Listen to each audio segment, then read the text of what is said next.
Bismillah ar-Rahman ar-Rahim. Today we are in Al-Shifa Medical Hospital in Gaza Strip. This is the major hospital in Gaza Strip that received all the injured person from the Israeli attacks on Gaza Strip. This Israeli attacks resulted in 250 martyrs and more than 1,200 of injured persons with complex injuries.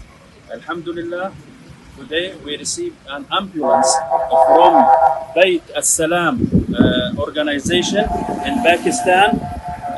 This ambulance will be used for the Ministry of Health to transfer the injured person to the hospital in emergency situation.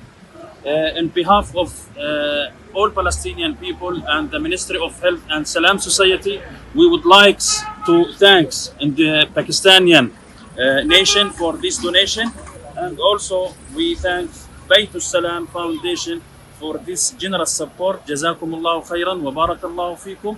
And we hope from the Pakistani people to continue support Palestinian people in this very hard situation. Jazakumullahu khairan. Wassalamu alaikum wa rahmatullahi wa barakatuh.